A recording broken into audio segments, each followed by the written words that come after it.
कच्ची केळी घेतलेली आहेत. आता आपण हे कट करणार आहोत. कट करण्याआधी ते चाकूला मी तेल लावून घेतलेले आहे.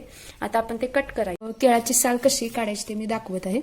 ते चाकूने असे नीट काढून घ्यायचे.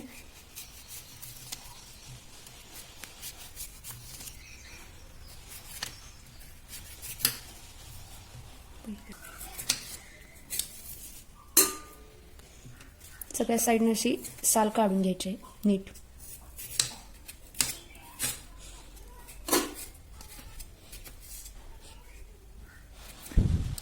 जर तुम्ही असंच एक केळ उघडे ठेवले थोडा वेळ तर याला काळपट कलर येऊ शकतो.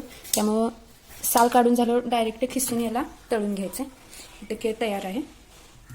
ते वेफर्स करायची खिसणी घेतलेली आहे. याला पूर्णतः तेल लावायचंय, नाहीतर चिकटपणा लागू शकतो. आता आपण केळ खिसून घेणार आहोत.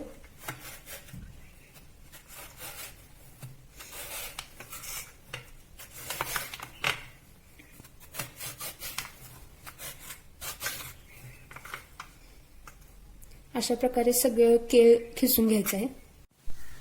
इथे 2 केळीचे काप मी करून घेतलेले आहेत. जास्त सगळ्याचे काप करून ठेवायचे नाहीत, नाहीतर ते काळे पडू शकतात. आता आपण इथे तेल गरम करायला ठेवलं होतं 2-3 मिनिट आधी. आता आपण हे तळून घेणार आहोत.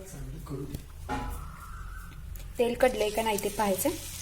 तेल एकदम नीट कढलेलं आहे. आता आपण त्यामध्ये वेपर्स सोडणार आहोत. जेवढे बसतील तेवढे सोडायचे.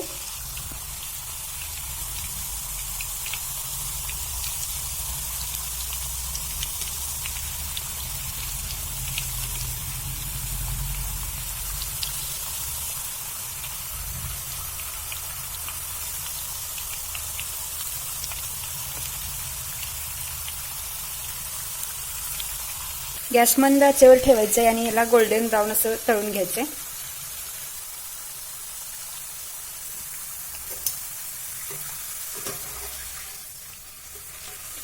परतून घ्यायचं याला थोडंसं 1-1.5 मिनिटानंतर.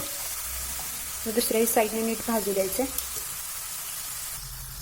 त्याला थोडासा गोल्डन ब्राऊन कलर येत आहे. एकदम थोडा आणि भाजून घ्यायचा आहे, म्हणजे क्रिस्पीपणा वाढतो याचा.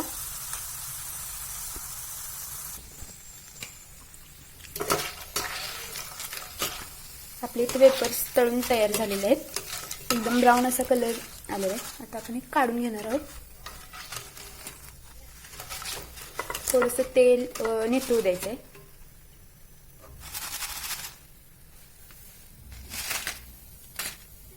अशा पद्धतीने इथे वेपर्स काढून घेतले. आता आपण हे बाकीचे राहिलेलेही वेपर्स तळून घेणार आहोत.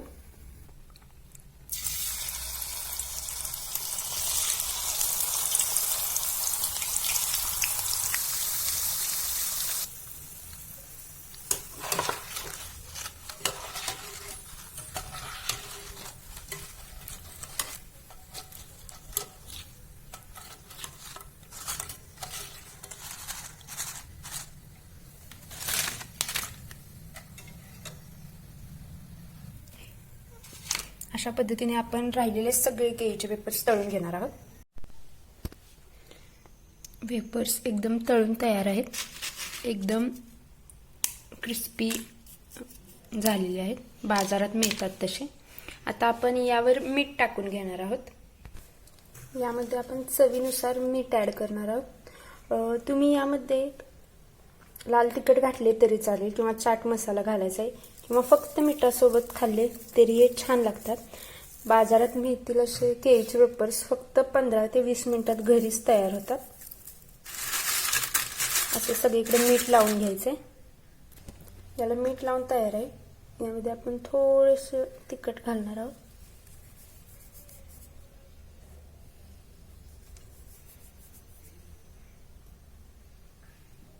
याला मस्त तिखटही लावून तयार आहे.